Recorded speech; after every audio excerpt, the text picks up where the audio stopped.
குபா பள்ளிக்கு ஸல்லல்லாஹு அலைஹி வஸல்லம் வர்றாங்க. வந்து அங்க தொலை வச்சுட்டு லொஹரம் முடிச்சு தொலை வச்சுட்டு சாப்பாடுலாம் முடிஞ்சிட்டு ஓய்வாக இருக்கிறாங்க. அப்படி இருக்கும்போது ஜிப்ரையில் வர்றாங்க. வந்து கேட்கறாங்க, யார சொல்லலாம், ஏன் இன்னும் பாங்கு சொல்லவில்லை? பாங்கு சொல்லலையா? பாங்கு சொல்லி இகாமத்துலாம் சொல்லி தொழுகைலாம் முடிஞ்சு எவ்வளவு நேரம் ஆச்சே அப்படின்ட்டு. யார சொல்லலாம், ஒவ்வொரு நாளும் நாங்கள் இங்கே மதீனா ஷெரீஃபிலே பிலாலினுடைய சப்தம் 7வது வானத்தில் இருக்கக்கூடிய பைத்துல் மாமூர் அங்கே கேட்கும். அந்த சப்தம் கேட்ட பிறகுதான் நாங்கள் பாங்கு சொல்லுவோம். இன்னைக்கு சத்தம் கேட்கலையேங்கிறாங்க.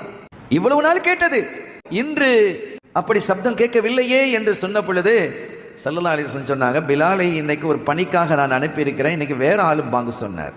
எவ்வளவு பெரிய மகத்துவத்தை அல்லாஹ் கொடுத்திருக்கிறான். அந்த பிலால் ரலியல்லாஹு தஆலா அன்ஹு இந்த பொறுப்புக்கு வருவதற்கு முன்பாக அடிமையாக இருந்தவர்கள். ஒரு கட்டத்தில் ஸல்லல்லாஹு அலைஹி வஸல்லம் வீட்டுக்கு வராங்க. ஆயிஷா நாய் கொஞ்சம் வேகமா இருக்கிறாங்க. என்ன ஆயிஷா, கோபமா இருக்கிற மாதிரி தெரியுது.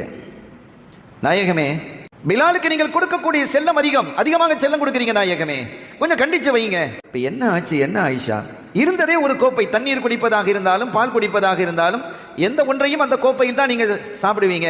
கவனக்குறைவாக அவர் என்ன செய்து விட்டார், கழுகிறேன் என்று சொல்லி அந்த கோப்பையை உடைச்சு போட்டார். அந்த இருந்த ஒரு கோப்பையும் போயிடுச்சு. ஸல்லல்லாஹு அலைஹி வஸல்லம் சொன்னாங்க, ஒரு பொருள் எப்படி உடைகிறது என்று சொன்னால் அது கவனக்குறைவு தான். தன்னுடைய கவனத்தை வேறு எங்கே செலுத்தி விட்டார். ஆனால் ஆயிஷா, இன்னொன்றை நீங்கள் புரிந்து கொள்ள வேண்டும்.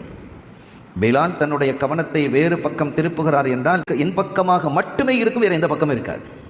பிலாலுக்கு வேறு எந்த பக்கமும் தன்னுடைய கவனத்தை திருப்ப தெரியாது ஆயிஷா ரலியல்லாஹு தஆலா அன்ஹா என்று சொல்லும் அளவிற்கு மகத்தான மாண்பாளர் சையதுனா பிலால் ரலியல்லாஹு தஆலா.